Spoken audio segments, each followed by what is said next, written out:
विद्यार्थियों को good morning.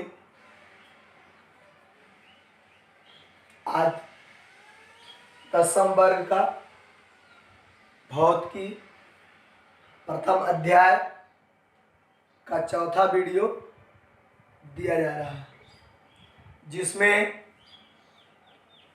प्रकाश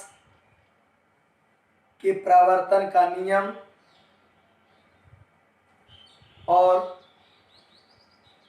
आपतित, परावर्तित, अविलंब तथा आपतन कोण, परावर्तन कोण, इन सभी को परिभाषित करेंगे, जो कि कल आप लोग को समतल सतह से परावर्तन और गोलीय सतह से परावर्तन के बारे में आप लोग को प्रत्येक बिंदु को लिखा गया था। आज उसी को परिभाषित करेंगे, जिसमें सबसे पहला था आपतित किरण, और बताया गया था कि परावर्तक सतह पर आने वाली किरण को आपतित किरण कहते हैं। दूसरा बिंदु था परावर्तित किरण, परावर्तक सतह से लौटने वाली किरण को परावर्तित किरण कहते हैं। तीसरा था आपतन बिंदु, परावर्तक सतह पर का वह बिंदु जिस पर प्रकाश की किरण आपतित और परावर्तित होती है। तीसरा था अभिलंब, आपतन बिंदु पर डाले गए लंब को अभिलंब कहते हैं। देखिए, हम लोग समझने के तौर पर पुनः फिगर बनाएंगे और फिगर के माध्यम से समझने में ज़्यादा सुविधा होता है। देखिए, देख रहे हैं आप, ये आने को दर्शाता है, ये लौटने को दर्शाता है। इसको कल आपने ए लिखा, आज ओ लिखा, ए बी लिखा, एल लिखा, पी है, क्यू है, आई आपतन कोण है, आर परावर्तन कोण है। ध्यान से देखेंगे, ये परावर्तक सतह है, ये आने वाली किरण है। आने वाली किरण को आपतित किरण, लौटने वाली किरण को परावर्तित किरण। आपतन बिंदु पर डाले गए लंब को अभिलंब तथा परावर्तक सतह पर का वह बिंदु जिस पर प्रकाश की किरण आपतित और परावर्तित होती है, उसी को आपतन बिंदु कहते हैं। आपतन कोण, आपतित किरण और अभिलंब के बीच बने कोण को आपतन कोण कहते हैं। इसे आई से सूचित किया जाता है। और परावर्तित किरण और अभिलंब के बीच बने कोण को परावर्तन कोण कहते हैं। इसे आर से सूचित किया जाता है। इस सभी बिंदुओं को पहले हम परिभाषा बताएंगे, इसके बाद तुरंत आपको प्रकाश के परावर्तन के नियम दिया जाएगा। प्रकाश के परावर्तन के दो नियम होते हैं और दोनों नियम को बारी बारी से लिखा जाएगा। बहुत इंपॉर्टेंट है, बोर्ड में पूछा जाता है। तो आइए सब बिंदुओं पर हम लोग चर्चा करते हैं। देखिएगा ध्यान से। पहला बिंदु का परिभाषा, आपतित किरण, आपतित किरण परावर्तक सतह पर आने वाली किरण को आपतित किरण कहते हैं।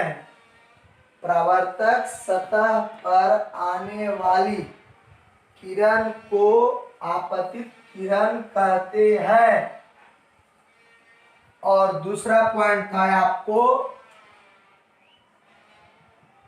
परावर्तित किरण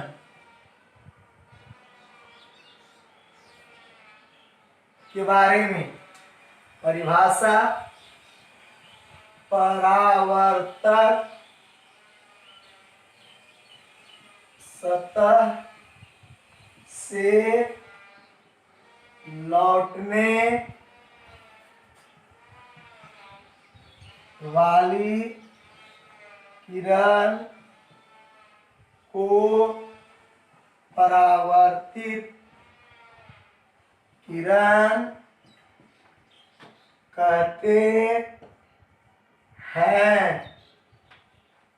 इसके बाद तीसरा था विद्यार्थी अभिलंब। अभिलंब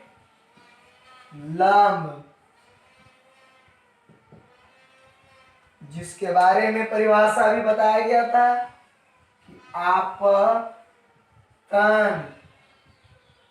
बिंदु पर डाले गए लंब को अभिलंब कहते हैं। विद्यार्थी ध्यान रहे, ये कोई किरण नहीं होता है, बल्कि आपतित किरण और परावर्तित किरण दोनों को अलग करता है। इसको, इस अभिलंब को आप किरण नहीं कहेंगे, ध्यान में रहे। ऐसे हम नोट पॉइंट में लिख दिएंगे। चौथा बात आपका है आपतन बिंदु। परावर्तक सतह पर का वह बिंदु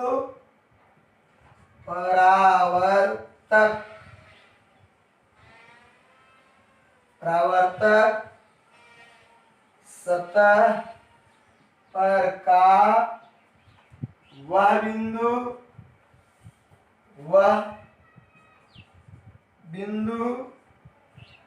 जिस पर प्रकाश के किरण आपतित होती है,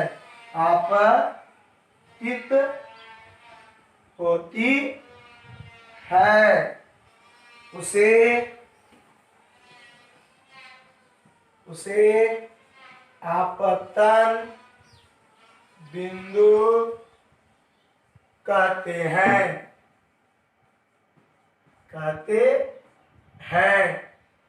इसे ओ से सूचित किया जाता है। इसे ओ से सूचित किया जाता है।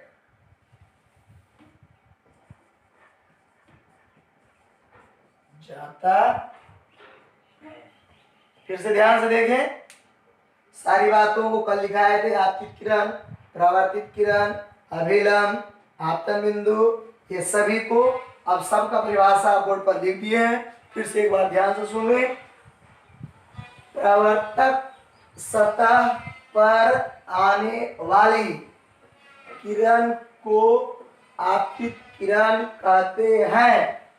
परावर्तक सतह पर आने वाली किरण को आपतित किरण कहते हैं और परावर्तक सतह से लौटने वाली किरण को परावर्तित किरण कहते हैं। परावर्तक सतह से लौटने वाली किरण को परावर्तित किरण कहते हैं। अभिलंब, आपतन बिंदु पर डाले गए लंब को अभिलंब कहते हैं। आपतन बिंदु पर डाले गए लंब को अभिलंब कहते हैं। इसके बाद आपतन बिंदु, परावर्तक सतह पर का वह बिंदु जिस पर प्रकाश की किरण आपतित होती है, उसे आपतन बिंदु कहते हैं। इसे ओ से सूचित किया जाता है। ध्यान रहे, इन सब चीजों को बहुत छोटे छोटे पॉइंटों में लिख रहे हैं, है ना, बारीकी से सभी परिभाषाओं को दर्शा रहे हैं। अब हम लोग यहाँ पर लिखेंगे आपतन कोण और परावर्तन कोण। ध्यान दें, आपतन कोण, आपतन कोण। देखें, आपतित किरण, किरण और अभिलंब के बीच बने कोण को आपतन कोण कहते हैं। इसे आई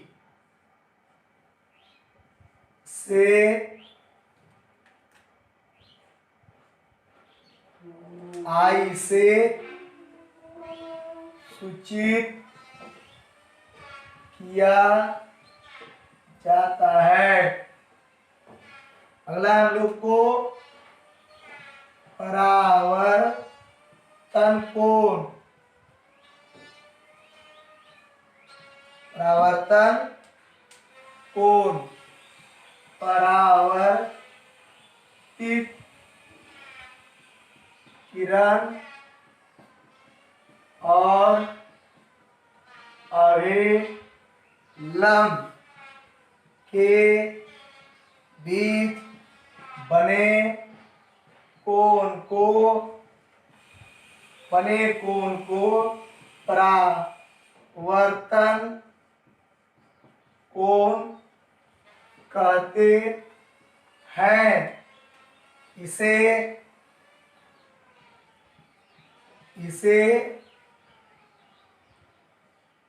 आर से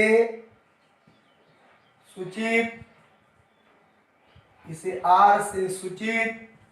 किया जाता है। तो फिर से देखिए, इधर आपतन कोण, आपतित किरण और अभिलंब के बीच बने कोण को आपतन कोण कहते हैं। इसे आई से सूचित किया जाता है। परावर्तन कोण, परावर्तित किरण और अभिलंब के बीच बने कोण को परावर्तन कोण कहते हैं। इसे आर से सूचित किया जाता है। इसे आर से सूचित किया जाता है। तब आप लोग को अभी बताया गया आपतित किरण, परावर्तित किरण, अभिलंब, आपतन बिंदु, आपतन कोण, आपतन कोण, परावर्तन कोण। अभी आप लोग को 6 पॉइंट बताया गया और फिगर आप लोगों का पहले ही वीडियो में जारी किया गया था, है न। अब उस फिगर के माध्यम से हम लोग प्रकाश के प्रवर्तन के नियम को पढ़ेंगे। ध्यान से सुने, क्वेश्चन रहेगा प्रकाश के प्रवर्तन का नियम, प्रकाश के प्रवर्तन के नियम। और आपको पहले भी बता चुके हैं कि प्रकाश के प्रवर्तन के नियम 2 होते हैं। दोनों नियम को ध्यान से सुनिएगा। जो आपतित किरण था, जो परावर्तित किरण था और अभिलंब, तीनों परावर्तक सतह के एक बिंदु पर होती है। इसलिए यह तीनों शब्दों को एक साथ यदि लिखते हैं तब वह कहलाता है प्रकाश के परावर्तन का पहला नियम। पहला नियम आपको लिखना रहेगा। तो किस प्रकार लिखेंगे? आपतित किरण, परावर्तित किरण और आपतन बिंदु पर डाले गए अभिलंब एक ही बिंदु पर होती है। यह जो बात हुआ प्रकाश के परावर्तन का पहला नियम हुआ। दूसरा नियम तो आप लोग के सामने लिखा हुआ है, आपतन कोण, परावर्तन कोण। तो आपतन कोण और परावर्तन कोण सेकेंड लॉ में ये दोनों इक्वल होता है। यानी प्रकाश के परावर्तन के दूसरे नियम में आपतन कोण बराबर परावर्तन कोण होता है। ध्यान रहे, बहुत इंपॉर्टेंट है। ये आगे हम लोग लिखते हैं और फिगर के साथ लिखेंगे, यानी उस क्वेश्चन में बढ़ा देंगे कि प्रकाश के परावर्तन के नियम को लिखें और आलेख द्वारा दर्शाएं। सुन लिए, ध्यान से सुनिए।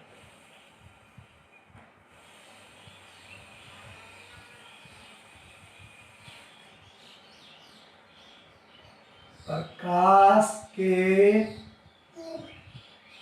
परावर्तन के नियम को लिखें,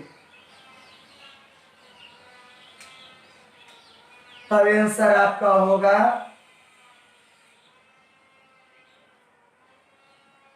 प्रकाश के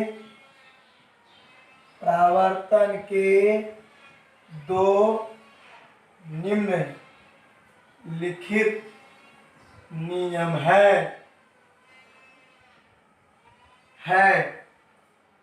पहला में आपतित किरण,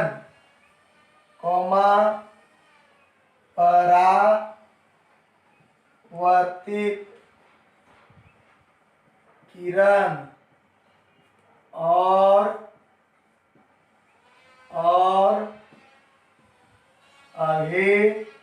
और अभिलंब तीनों परावर्तक सतह के एक बिंदु पर होती है। ध्यान से देखें, प्रकाश के परावर्तन के नियम को लिखें। प्रकाश के परावर्तन के दो निम्नलिखित नियम है। पहला, आपतित किरण, परावर्तित किरण और अभिलंब तीनों परावर्तक सतह के एक बिंदु पर होती है। जैसा कि आप फिगर पर दिखाते हैं, फिगर पर दिखा रहे हैं, फिगर ध्यान दें।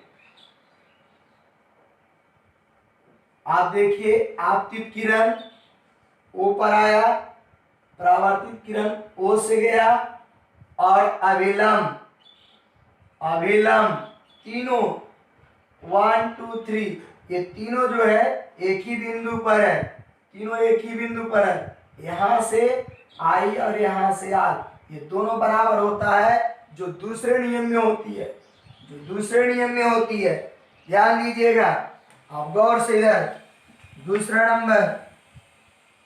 नंबर विद्यार्थी, आपतन कोण बराबर परावर्तन कोण होता है,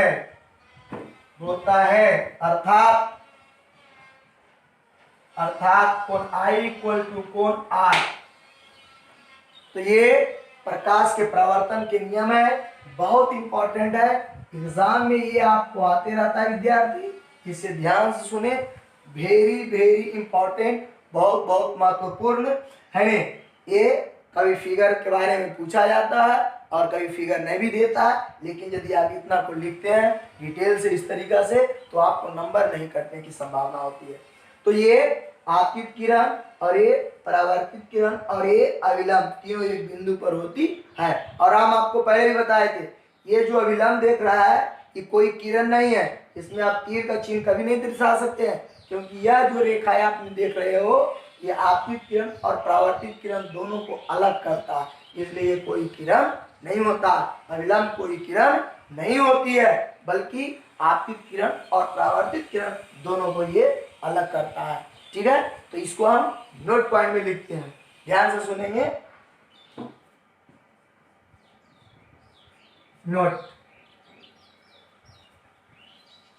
नोट पॉइंट में आप लिखेंगे अभिलंब कोई किरण नहीं होता है, बल्कि बल्कि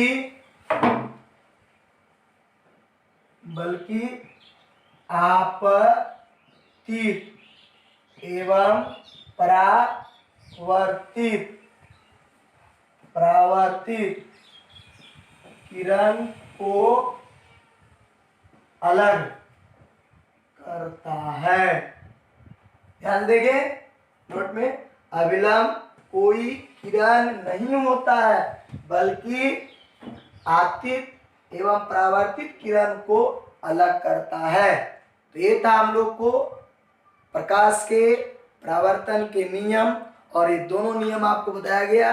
ध्यान से इसको देखिएगा, सुनिएगा, और आपको बार बार कहा जाता है वीडियो को पूरा देखिएगा तब तो पूरा क्लास होगा। पूरा वीडियो को देखिए और उसको बार बार करें, इसको आप नोट कॉपी पर नोट करते जाएं। ये नहीं कि ऐसे ही रहने दें, नहीं, इसको हर हालत में पूरा देखिए, पहले सुनिए, क्योंकि समझाने का काम जो होता है वीडियो में किया जाता है और नोट कॉपी आपको लिखा हुआ बोर्ड पर से होगा। इसलिए ध्यान से सुनिए, ईयरफोन्स लगा के सुना तो ईयरफोन्स लगा के सुनिए, खुले में सुना तो खुले में, जैसे सुना सुनिए, लेकिन टोटल को सुनिए। बहुत ऐसे चीज होते हैं कि पढ़ाने के समय बोलते तो हैं बट इस पर नोट नहीं करते हैं, लिखते नहीं, इसलिए सुनना बहुत जरूरी है पूरे वीडियो को। ठीक है, आगे टॉपिक पर हम बात करते हैं। देखिए विद्यार्थी, अगला टॉपिक जो हम लोग कौन है बताने जा रहे हैं, प्रकाश के प्रवर्तन के बाद आपको जो बताने जा रहे हैं वो है प्रतिबिंब, इमेज। प्रतिबिंब किसी बिंदु वस्तु से आ रही प्रकाश की किरण, किसी बिंदु वस्तु से आ रही प्रकाश की किरण, किसी बिंदु वस्तु से आ रही प्रकाश की किरण प्रवर्तन अथवा अपवर्तन के बाद, चूंकि अगला चैप्टर में भी इमेज के बारे में आएगा, इस चैप्टर में परावर्तन और अगला चैप्टर में अपवर्तन, इसलिए परावर्तन और अपवर्तन के बाद जिस बिंदु पर कटती है या मिलती है, जिस बिंदु पर कटती है या मिलती है उस बिंदु वस्तु का प्रतिबिंब कहलाता है। यह दो प्रकार के होता है, एक वास्तविक प्रतिबिंब और एक काल्पनिक प्रतिबिंब। वास्तविक प्रतिबिंब और काल्पनिक प्रतिबिंब दोनों में थोड़ा अंतर है, बहुत, परिभाषा में ज्यादा अंतर नहीं। वास्तविक प्रतिबिंब कटती है और काल्पनिक प्रतिबिंब कटती हुई मालूम पड़ती है। यानी इतने शब्दों को हम लोग ध्यान से देखेंगे। उसका दूसरा नाम है आभासी, आभास होता है क्योंकि वो मिलती हुई प्रतीत होती है और ये मिल जाती है, इसलिए इसको वास्तविक प्रतिबिंब, और जो आभास होता है उसे आभासी अर्थात काल्पनिक प्रतिबिंब। जब प्रतिबिंब का परिभाषा लिखेंगे तो दोनों परिभाषा को एक तरह लिखेंगे और फिर दोनों को कंपेयर करके दिखाएंगे। अंतर तो बताना ही है कि वास्तविक प्रतिबिंब और काल्पनिक प्रतिबिंब में अंतर बताएं, वो तो बताना ही है क्योंकि वो एग्जाम में बहुत पूछता है। तो इसलिए दोनों परिभाषा को बोर्ड पर लिखेंगे और लिखने के बाद आप दोनों को कंपेयरिंग करके देखिएगा, तुलना करके देखिएगा कि कहाँ पर अंतर है। मुख्य अंतर जब आपको पता चल जाएगा तो आगे करने में काफ़ी सुविधा होती है। इसलिए हम लोग आगे हम पहले प्रतिबिंब का परिभाषा लिखते हैं, तब हम अंतर तक पहुँचते हैं। देखिए, प्रतिबिंब अंग्रेजी में इसको इमेज कहते हैं। ध्यान से देखिए, किसी बिंदु वस्तु से किसी बिंदु वस्तु से आ रही प्रकाश के किरण परावर्तन एवं अपवर्तन के बाद जिस बिंदु पर मिलती है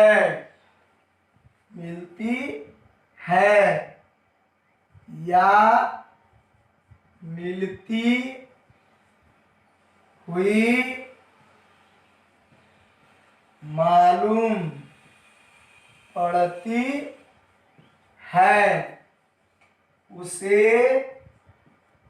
उस बिंदु वस्तु का प्रतिबिंब कहलाता है।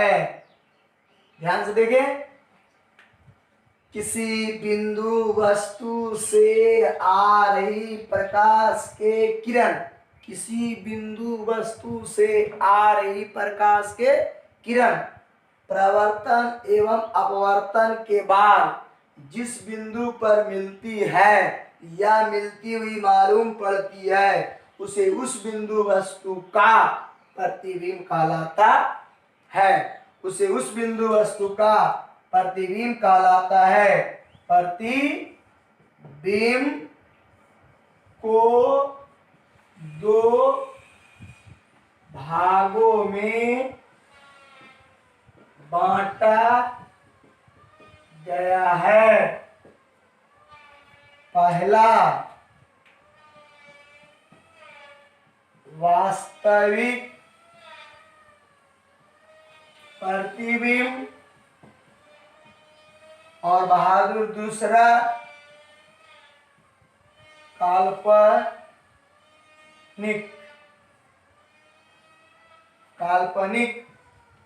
प्रतिबिंब। इसी को बोलते हैं आभासी प्रतिबिंब। ये आभास होता है, मिलती हुई मालूम पड़ती है और ये मिलती है।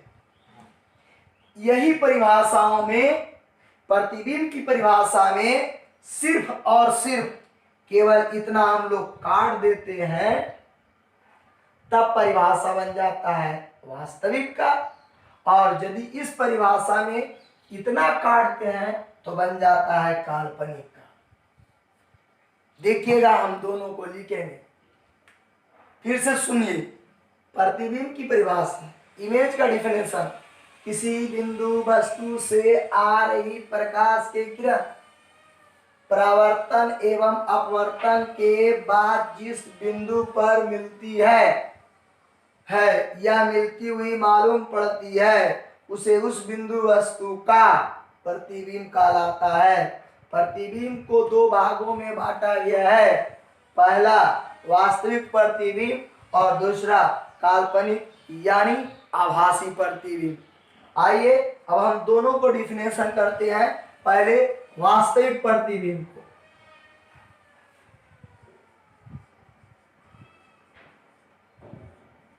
प्रतिबिंब देखिए इसी परिभाषा में किस प्रकार से जोड़ते हैं, ध्यान से देखना है। केवल वास्तविक प्रतिबिंब किसी बिंदु वस्तु से आ रही प्रकाश के किरण परावर्तन एवं अपवर्तन के बाद जिस बिंदु पर मिलती है।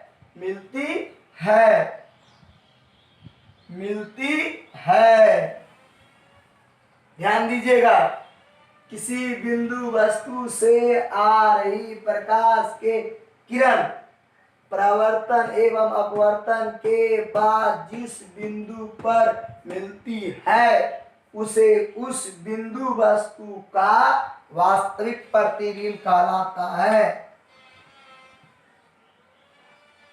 वास्तविक प्रतिबिंब कहलाता है।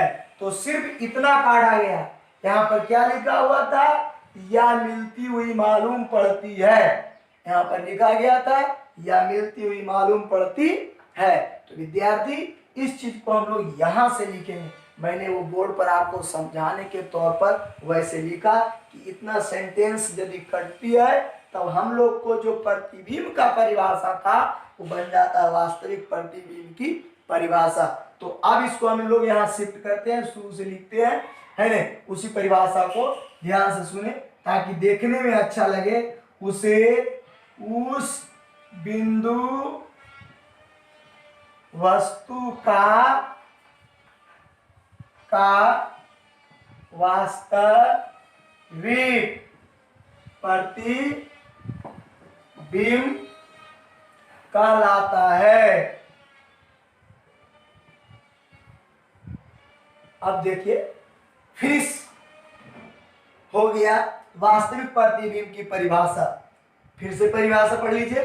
किसी बिंदु वस्तु से आ रही प्रकाश के किरण प्रवर्तन अथवा अपवर्तन के बाद जिस बिंदु पर मिलती है या कटती है, कुछ लोग ये कहीं पर आप कटती हुई भी लिखे हुए पढ़ सकते हैं, मिलती है, उसे उस बिंदु वस्तु का वास्तविक प्रतिबिंब कहलाता है। उसे उस बिंदु वस्तु का वास्तविक प्रतिबिंब कहलाता है ना।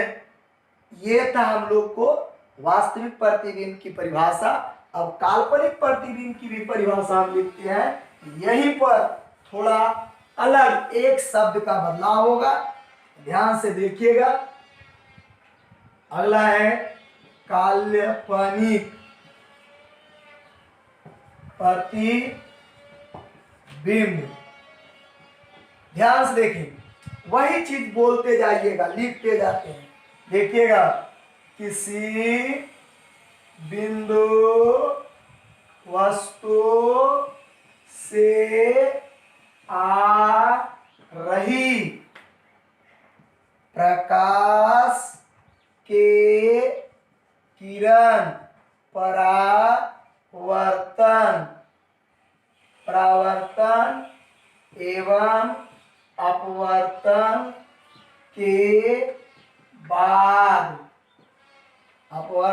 के बाद जिस बिंदु पर मिलती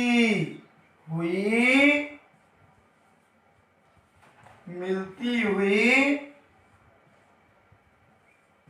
मालूम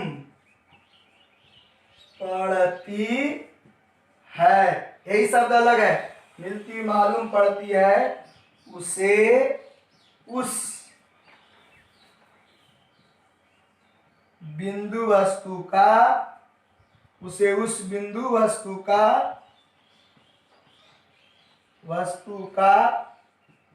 काल्पनिक प्रतिबिंब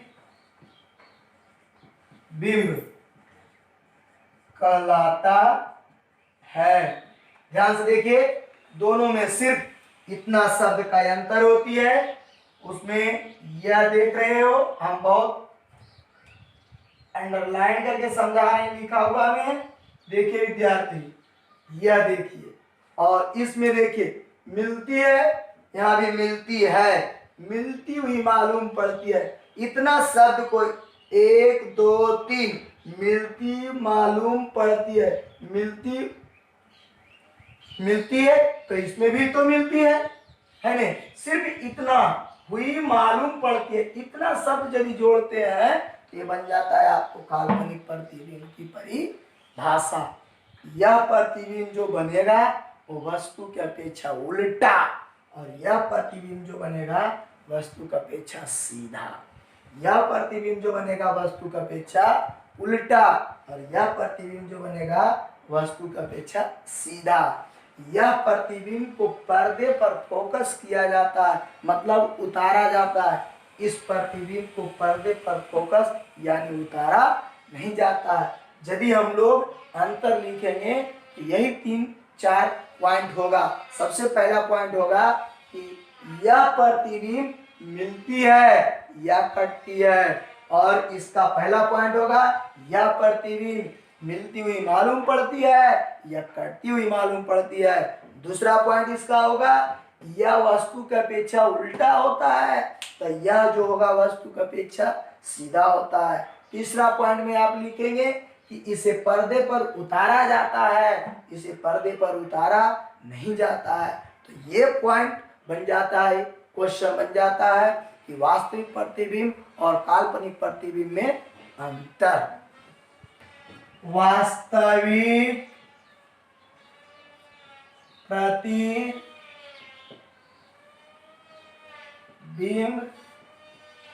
एवं काल्पनिक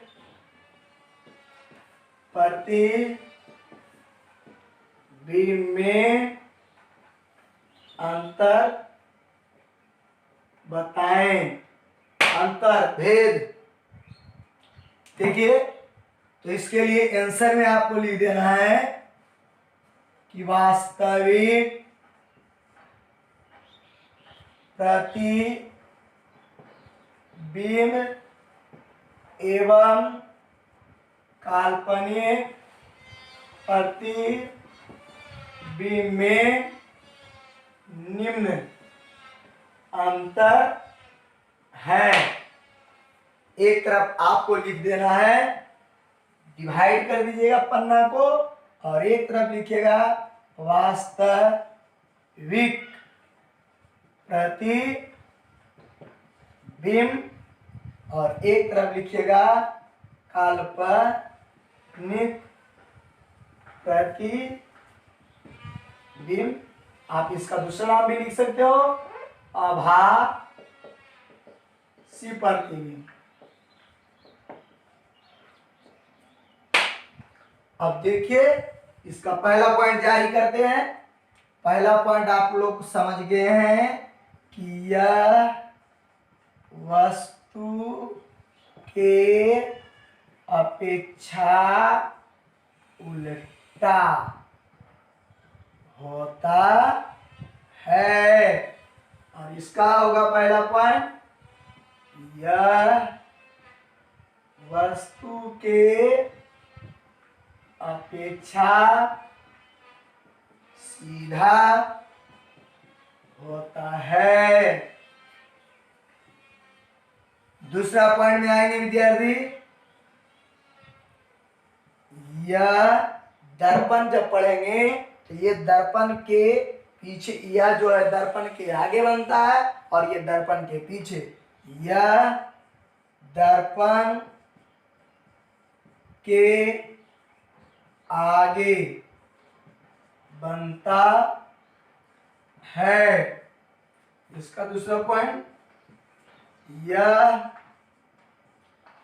दर्पण के पीछे बनता है। तीसरा पॉइंट में लिखेंगे विद्यार्थी, तीसरा पॉइंट में लिखेंगे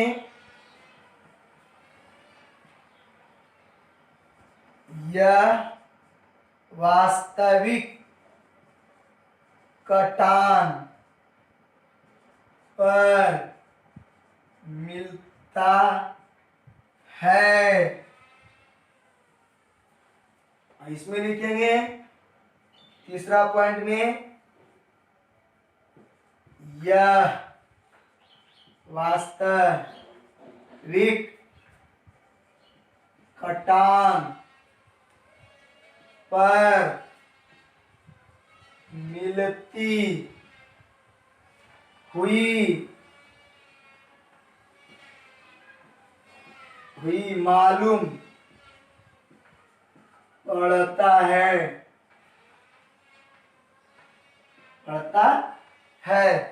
एक चौथा भी लिख देते हैं, इसे पर्दे पर उतारा जाता है।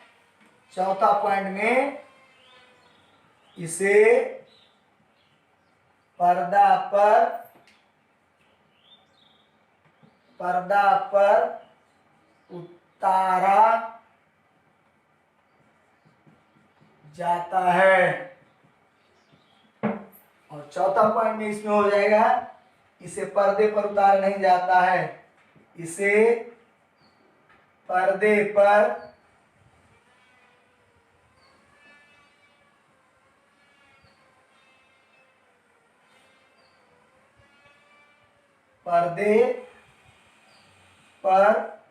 उतारा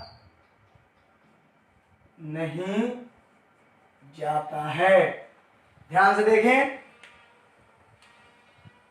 इसे पर्दे पर उतारा नहीं जाता है। फिर से देखिए अंतर, ध्यान से देखिए, वास्तविक प्रतिबिंब, काल्पनिक प्रतिबिंब। दूसरा नाम आभासी प्रतिबिंब।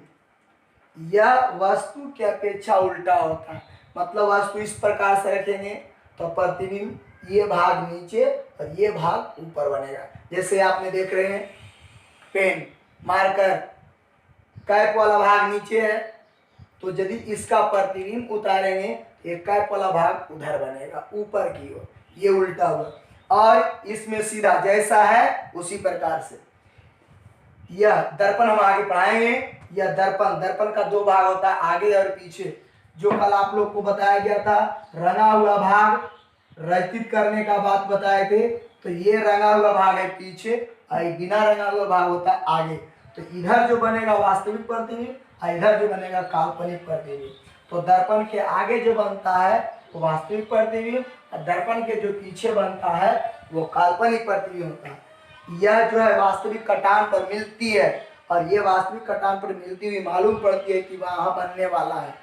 और इसे पर्दे पर सिनेमा घरों में इसका उपयोग होता है, इसका उपयोग सिनेमा घरों में नहीं किया जाता है। तो इसलिए यहाँ तक को आप लोग को बताया गया है। फिर हम आप लोग को अगले दिन इसी चैनल पर मिलेंगे। तब तक के लिए जय हिंद।